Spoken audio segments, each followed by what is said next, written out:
Good afternoon, this is Gary Kavanagh here on TRSI. I'm here today with my friend and colleague, Michael Dwyer. Michael, how have you been? I've been very well, Gary. Thank you very much. How have you been? I have been quite good. I wanted to open the show by thanking those of you who came to our free speech event last week, and also a thank you to those who watched it online.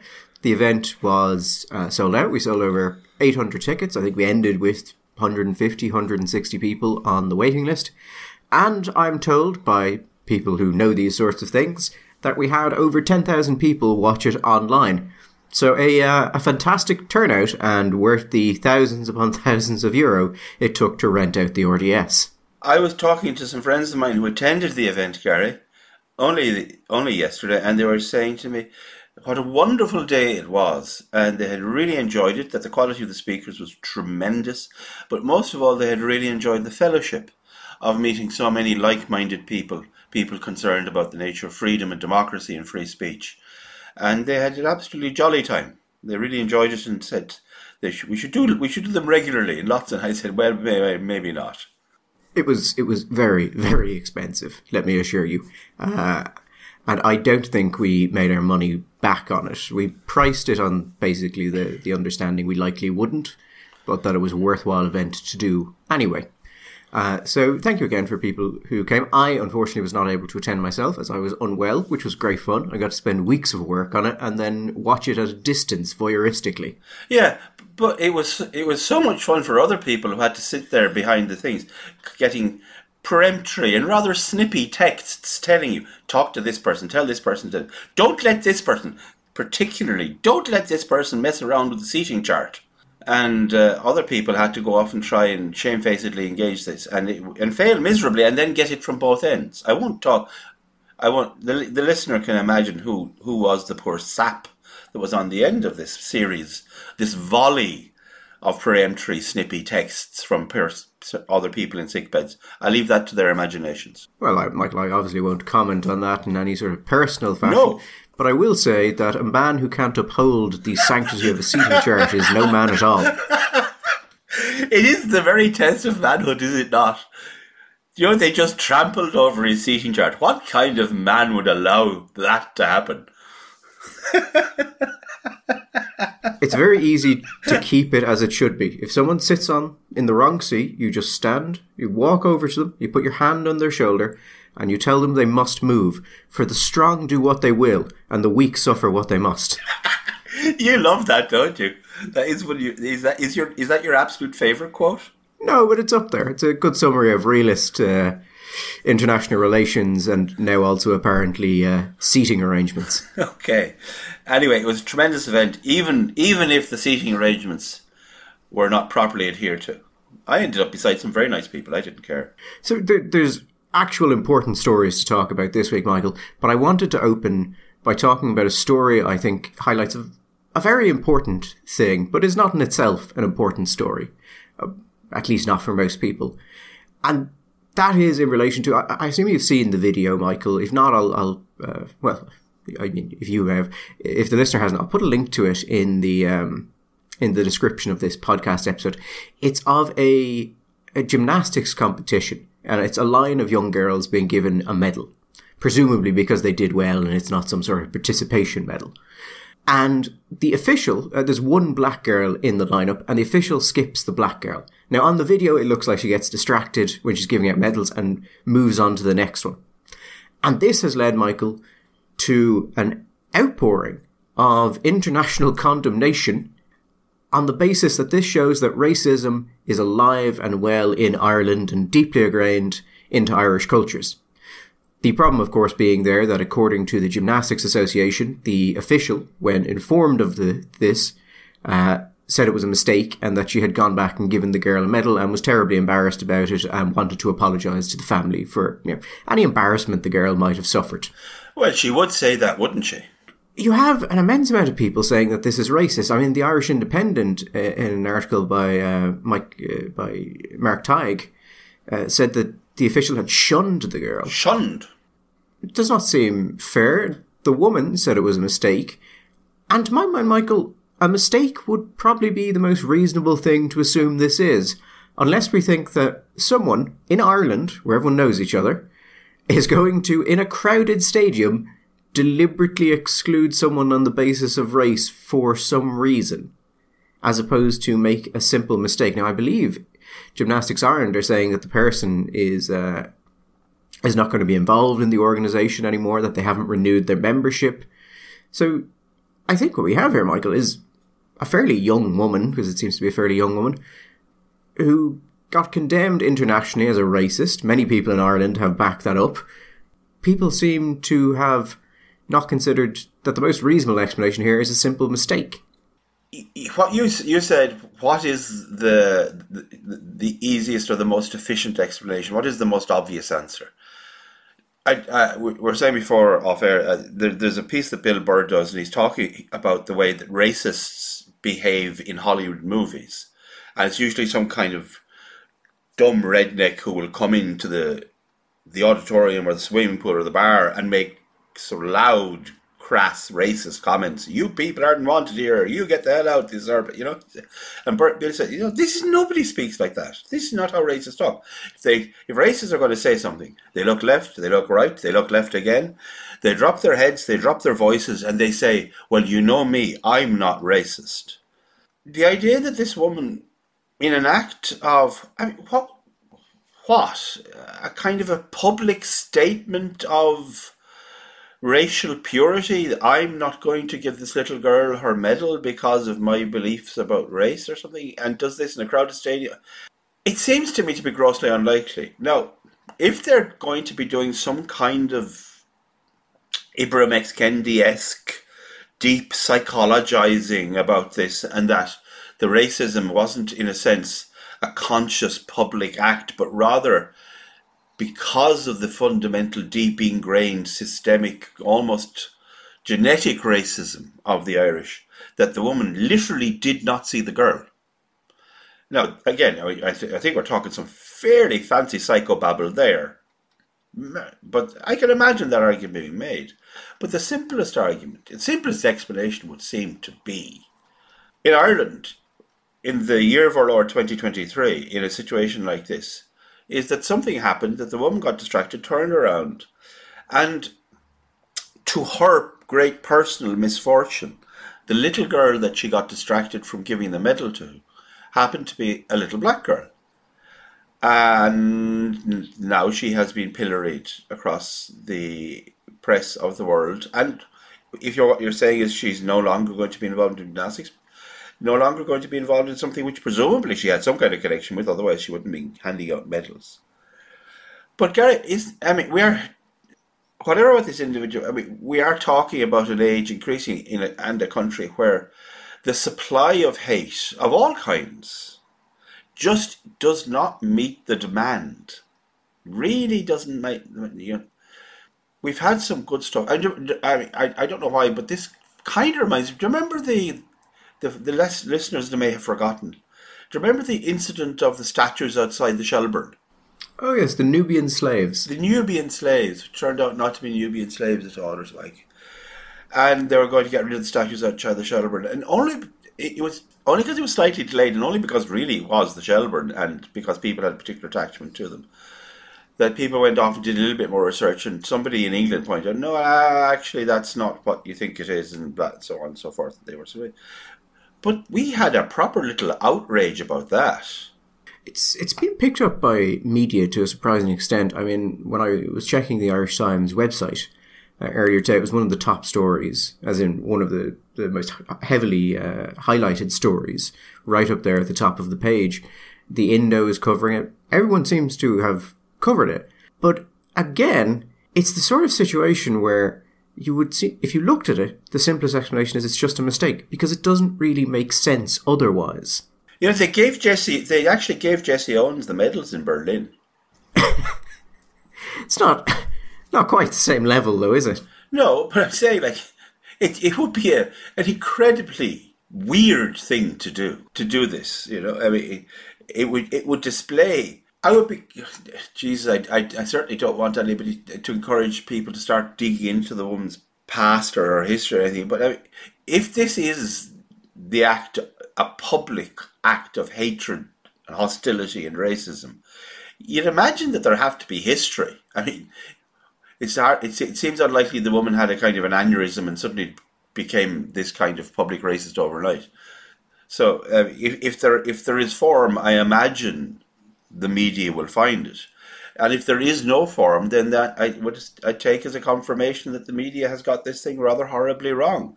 And the lady just made a mistake. Where I think there is actually a serious part of the story is this. This is the same sort of thing we've seen in America, where anything that happens that involves particular races or particular ethnicities is immediately, to a certain amount of the population, seen as racially motivated. And it has been incredibly corrosive to, I think, American social fabric. Yeah. And it's not something we should have here. I mean, there are always going to be a certain amount of people who assume anything that happened for particular reasons. I think, Michael, do you remember the blackcurrant incident in which a very highly regarded black academic was served blackcurrant instead of wine? Oh, and yes. Declared this to be a racial incident? Yes, I do. Yes, I remember now. Yes. Highly regarded, yes. We are, at least sections of the society and sections of the people to whom the taxpayer pay their tax people, are adopting pretty well undigested chunks of critical race theory from the United States.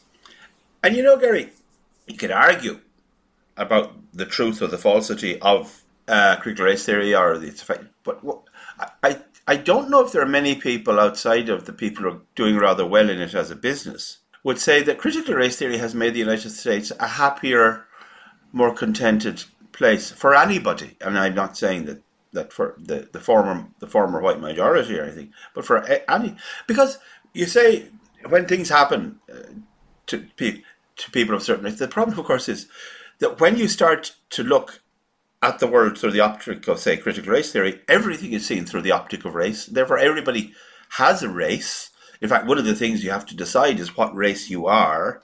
So you get this bizarre self-reflecting, navel-gazing about what am I? Bizarrely, we're seeing this now with gender as well, with the proliferation of genders and people feeling that it's desperately important to identify as something across a whole range of things.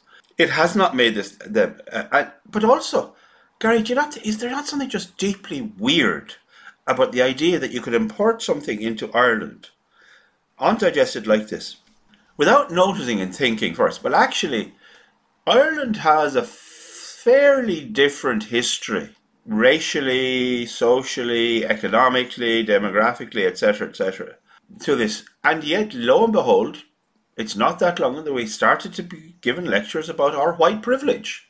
And in fact, that language is being slipped into school curriculum to reflect on our privilege, our white privilege, our white Irish privilege. And I know the reaction, rightly or wrongly, of many Irish people was to look slightly blankly and say, our privilege? Really? I mean, yes, we have done rather well in the last 30 years, but before that, not so good. Not so much privilege. At least that was their sense. Sort of post-famine kind of sense and post-penal laws and that kind of stuff. Not a lot of privilege going around the gaff. But now we are supposed to be... But Gary, it's good business. It's good business for somebody.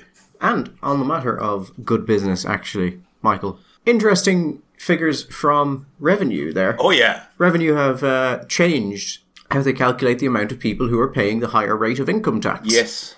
And it's substantially higher than it was. Revenue have now come out and said that over 1 million Irish workers, about a third of all taxpayers, and I believe over 50% of those working full-time are actually paying the higher rate of tax. Is actually pretty interesting. We already have pushes, particularly from Fine Gael, for tax cuts. And Fianna Fáil have been largely standing against those. And part of the reason why was that they were saying it wouldn't actually impact on all that many people. Although even using the old calculations, you were still looking at substantial numbers of people. So I think this is going to be used by Fine Gael to perhaps publicly take the bat to Fianna Fáil for refusing to allow these tax cuts. Or at least that's the narrative they'll use. Yes.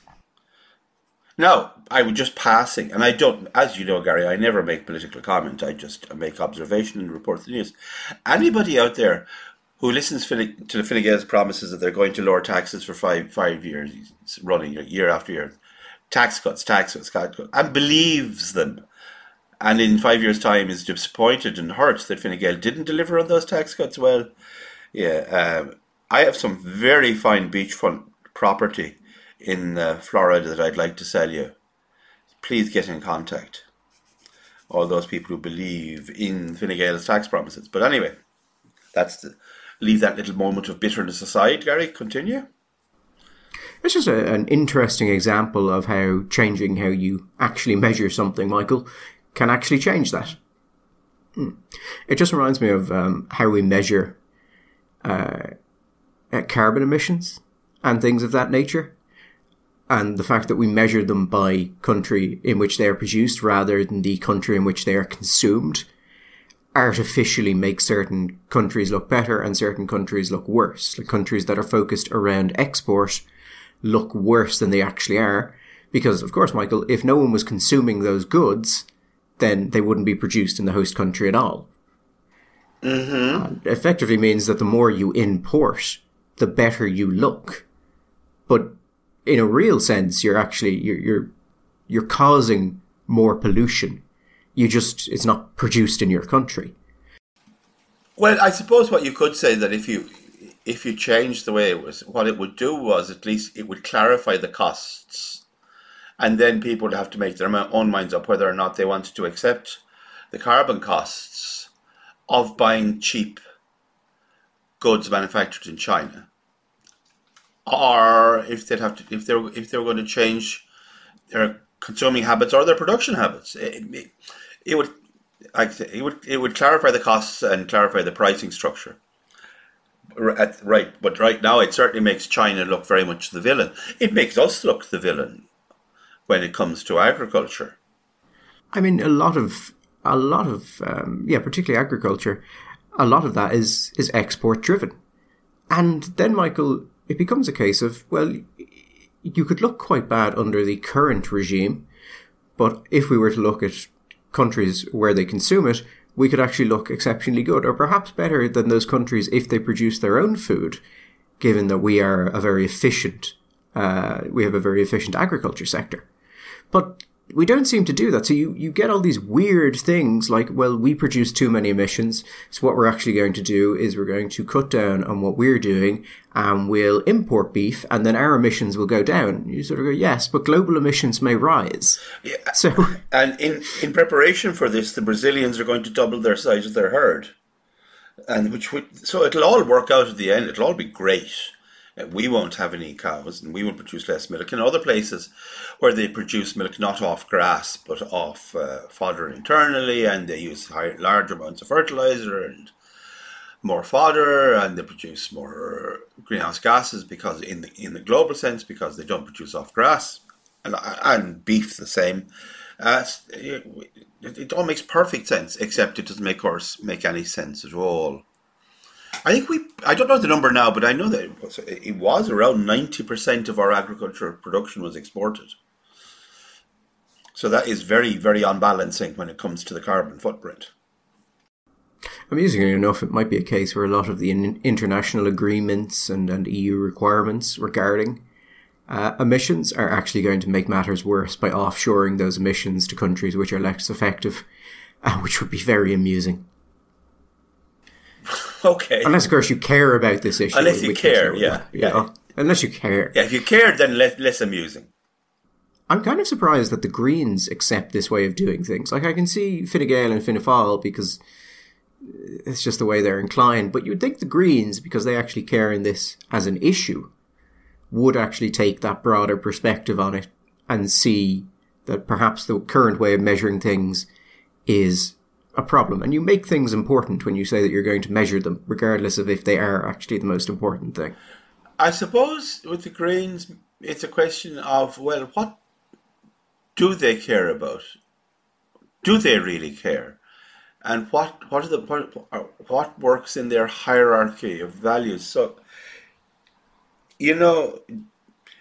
Is it that first and foremost they care about punishing the West for its historical sins, like the Industrial Revolution? Because if it hadn't been for the West and the Brits and the Belgians having an Industrial Revolution in the first place, then, none of this nasty stuff would have happened. So we have to punish them. And they feel just very uncomfortable talking to people in China and India and other places like that, where people are not Europeans, on the face of it, and telling them that they need to do things. They just feel very, very problematized by the idea that European people should be telling former colonial sufferers that they should be doing things. So therefore, it's up to us to do it. And also, on the other hand, they kind of like the idea that we should be the moral leaders in this crusade. And sorry, I genuinely amuse myself there. The idea that, which we are regularly told by, are we not, Gary, that we have to do this. Okay, it won't make any difference really to global climate, what Ireland does. And yes, it will cost us a lot of money and make us poorer and put people out of work and stuff. But we will be an example. We will be a moral example. And the Chinese will look at it and say, oh, look at the Irish. Look what they're doing. We should copy them. They've been such a good example to us that we should change our economic policies, inspired as we are by the moral rectitude of the Irish eco parties. Maybe I'm wrong. Maybe the Chinese are studying us deeply as an ethical system. I don't, but I'm skeptical. Yes. It's us and the work of Carl Schmitt. Yeah. Look, if you want to have a crusade, that's fine. Have your crusade, even if it is a bit of a children's crusade scenario. But you want to make sure you're measuring the right thing, or you're going to get off the get off the boat and realize this isn't Jerusalem, it's Newark.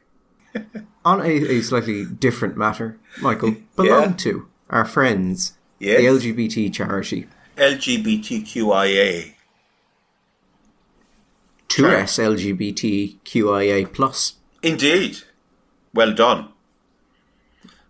Charity. A glorious movement on the campaign to claim all of the alphabet. And not just the alphabet now, let's face it. I'm expecting 2S, they've got the numbers in. Yeah. They've gone Arabic. I think they're going to have some diacritical marks in there and maybe some punctuation. It'll end up being a sort of the artist formerly known as Prince scenario, and it'll just be a symbol.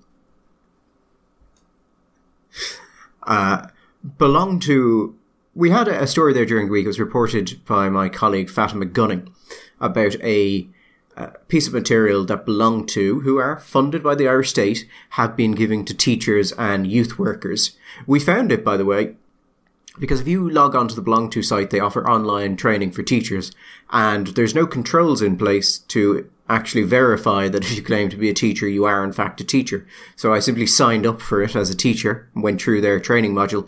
I haven't completed it yet, Michael, so I haven't been able to claim my certificate, but I'm hoping to get that done over the week. Well, Gary, I think in a very deep and meaningful sense, you are a teacher, and I think it's important you should own that. And in fact, you should celebrate it. Sure. Those are words. They are. They're words. Go on.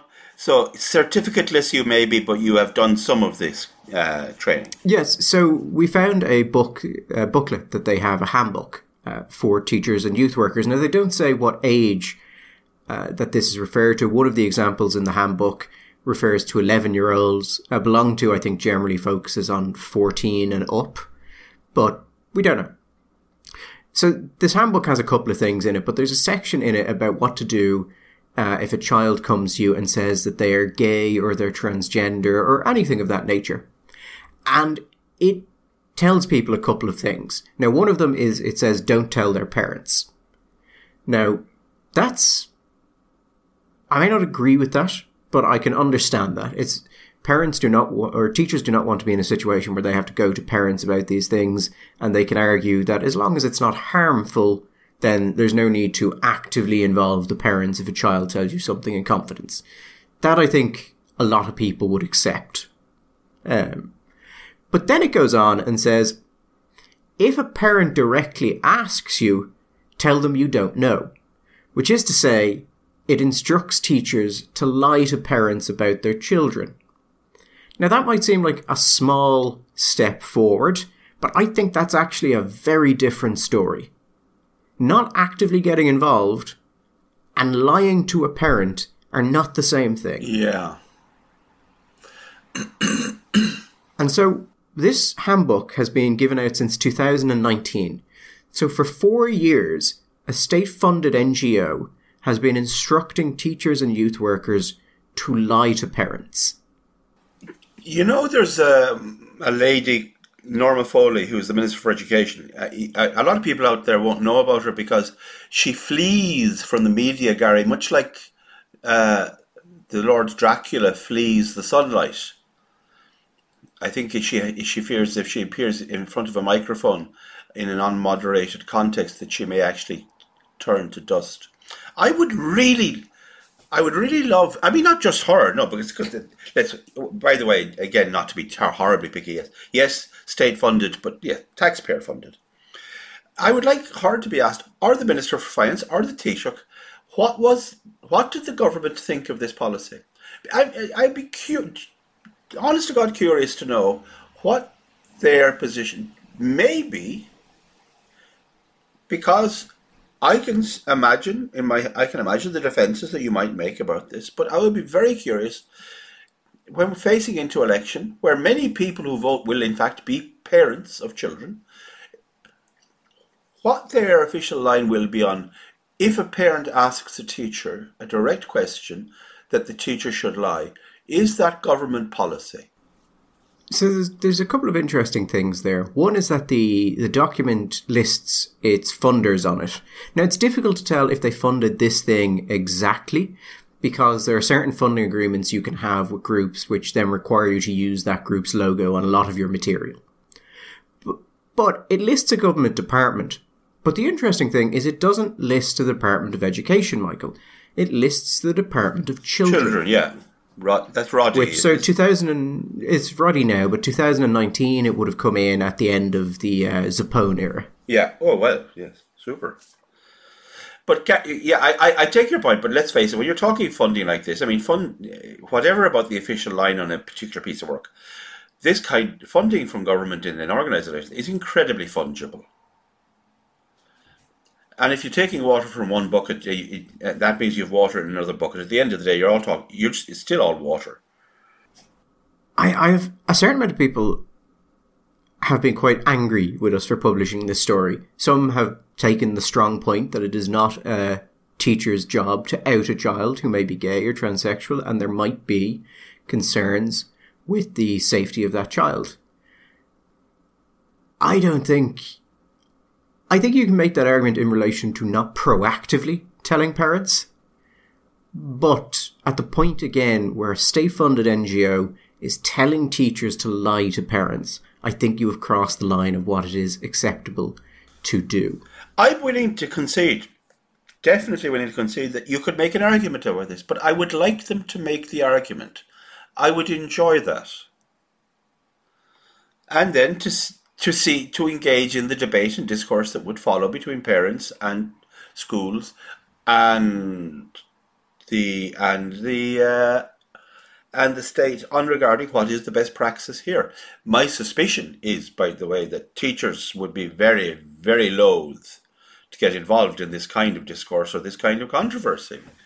And of course there are going to be safety issues. Potentially. But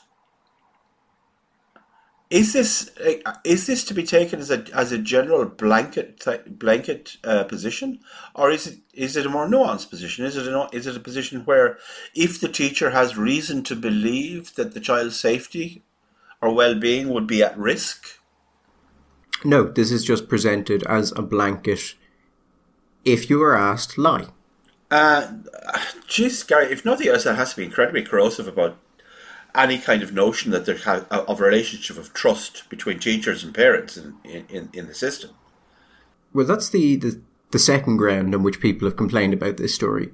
They've argued that it's going to spark some sort of backlash against teachers and that parents will be furious and that it will damage the trust between parents and But schools. why would backlash against teachers? It'd be backlash against belong to, I could see, for giving out shit advice in people's opinions, potentially. Well, I think But why? the thinking there is that if teachers have been trained to do these things, well, then parents can't trust these teachers in the same way they could before.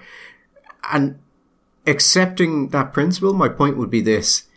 If the mere fact of a story being reported causes that sort of damage to a profession, if anything, it just proves that one, the story should have been published, and two, whatever that thing was probably shouldn't have been done. It is an incredibly bad idea to train teachers or to tell teachers that they should lie to parents and then leave it in a document that can be found. Because what that means is eventually the document will come out and then people will assume that parent or the teachers may be willing to lie to them. And that's damaging to all involved. You do not do that. That is clearly a terrible idea. I mean, it's a terrible idea for for teachers to lie to parents to begin with, but you definitely don't start training them and telling them that they should do so. And again, leave it in a written document. Yeah, no, the fact that it's left in the written document, which is there and accessible to all and any, is also indicative to me that psychologically, and this has been true around a lot of this discourse, I don't think that anybody involved on one side of this debate expected the people in the cheap seats to find out. They just didn't think that they were going to get, and now the people in the cheap seats have become aware of the issue, that the cat is in some sense partly out of the bag, and these stories are starting to run and to proliferate, and it's all kind of embarrassing. I'd be curious to know, and the numbers may be large, I suspect not, the numbers of teachers who have, first of all, the number of teachers who have actually taken this training. Secondly, knowing a lot of teachers, I mean, Jesus, maybe not, I'm wrong. I suspect there may be plenty of teachers who would take this training and would simply ignore that. I think a teacher just with a basic common sense, but also an understanding of what their function in the school and the relationship with the child and the parents and the nature of the family would say, no, well, I'm not that. Just because belong to tell me to do that doesn't necessarily mean that I am, as a teacher, am going to do that. Based on my interactions with teachers and various people in both primary and secondary schools, I'd say you're probably right on that. My general sense from talking to teachers is that they just don't want to get involved in this sort of thing. But what I think is happening, and the reason why certain schools are going in certain directions, is a lot of this is left to the individual teachers. A lot of schools don't seem to have clear-cut policies on what is acceptable and what isn't. So you end up with some teachers who are willing to go very, very far on this. Now, sometimes when the schools have official policies, those policies are also a bit of an issue. So, for instance, belong to is referenced in the gender and sexual health policy paper of the Edmund Rice School Trust. And readers of that policy are told that there are online resources available at the website of Belong To, which is where this handbook is available. Now, I would question why a Catholic school group would be recommending Belong To begin with, because I think what Belong To's position is probably, should we say, Michael, not in adherence with catechism? I wouldn't say it's part of that wider Catholic tradition, no. Probably not. Well, Gary, I would say, listen, to be fair, this is for schools and for teachers, an awful lot of this is just brand new stuff. I think the vast majority of teachers feel deeply uncomfortable and deeply unqualified to talk about it or to deal with it. They don't want to. The schools are in the same position, and they're actively saying, will somebody tell us what to do? And right now, I'd say one of the problems is, and this is a problem for the government rather than from the schools, is because they're funding these people, is that this is the training that's available. You take what you can get. If there isn't anything else you can get, well then you... And also, remember, the fact that they're taxpayer funded, whatever you like it or not, is an imprimatur. It is a declaration of competence and reliability and safety, like it's a safety mark on the back of your toaster. Because if these people weren't competent, reasonable, safe people to be training your teachers and to be working with your children, why would the government be funding them with taxpayer money? They must be. I think that's a perfectly reasonable thing for people to assume. If the government is funding something, well, then it must have passed the basic safety tests and smell tests that you'd apply to this kind of thing. And secondly, as I say, where if you want training because you feel deeply incompetent in this area, you're very uncomfortable, it's very new, so you go and get yourself training. And if this is the only training there is available, what else are you going to do? It somewhat astounds me that Belong To would take this path. I've seen material before that just says parents or teachers should not get involved in this. Don't actively disclose.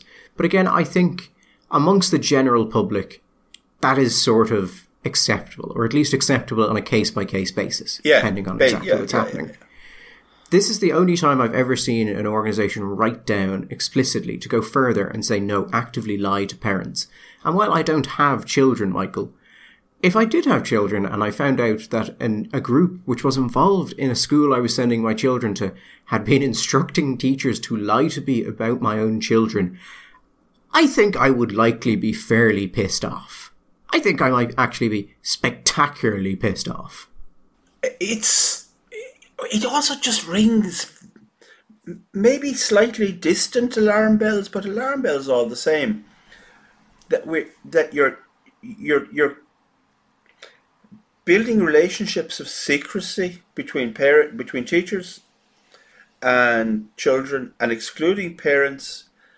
There's just something about that, whatever the intentions, and the intentions may be good, and there indeed, I can imagine, there may be circumstances where you might be able to say, well, actually, in the interests of this child, I don't feel that we should be doing this. But if that's going to be the case, well, Gary, I'm just talking off the top of my head. Surely, maybe we need to have other structures involved here. They're not going to tell, the teacher isn't going to tell the parents, but maybe if that's a decision that's not a decision maybe the teacher should make alone. Maybe the teacher should only do this in consultation with the principal or the head or the headmaster or headmistress of the school, or with social services or a dedicated, some dedicated service. I don't think a teacher will want to be left in the position where they're uniquely empowered to make that decision to withhold that information. And I think that the teacher who wanted to be empowered to do that is a teacher that should be kept under control. If you want that, that's the kind of thing you shouldn't want. And they need to be kept to have some kind of check. But just the Constitution here, I mean, we're talking about a lot. I mean, it makes very, very clear who are the moral guardians and educators of children, and it's the parents of the children. We sub out our children's education to the state or to private schools, but parents retain the basic rights.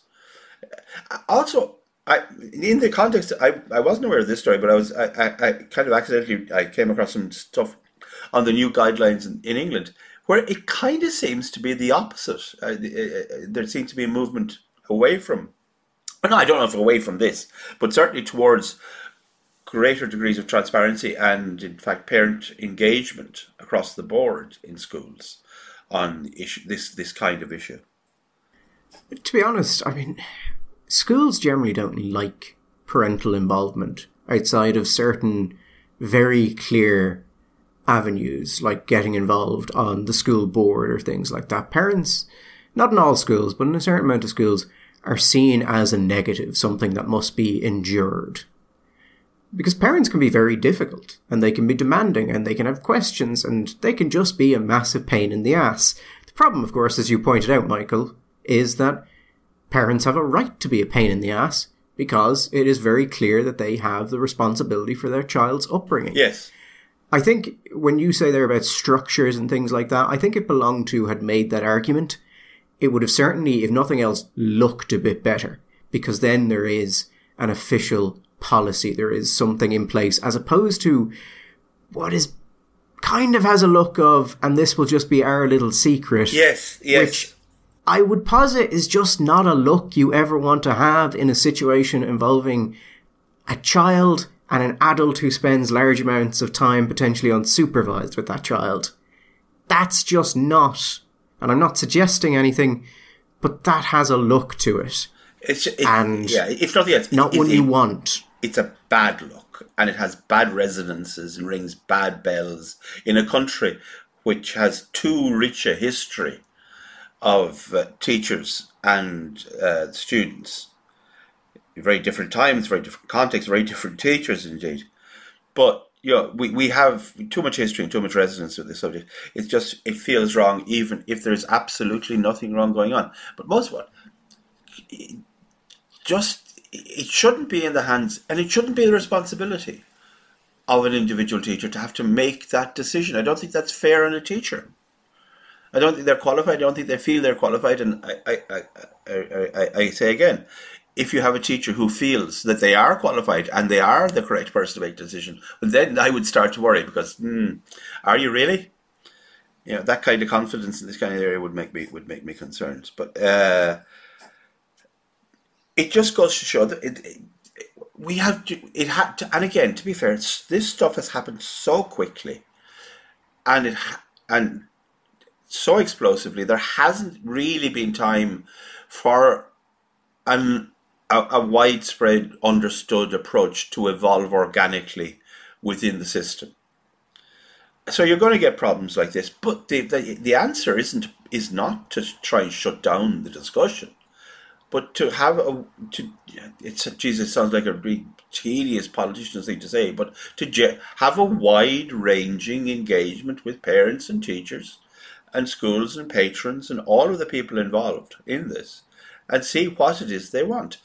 Because ultimately, and that is the point, unless you have very sound reasons to consider the safety issue, the people who make the decision about this are going to be the children, are the parents of the children, and they have a right to know what's going on in the type of school. So, for example, they may have an idea what will go on in a school which is part of the Edmund Ignatius Rice Trust, because those schools are on the face of Catholic schools, and you therefore would understand that they would have a Catholic catechesis or Catholic anthropology. And if that's not the case, well, then the parents should know that that's not the case. There should be transparency about these things.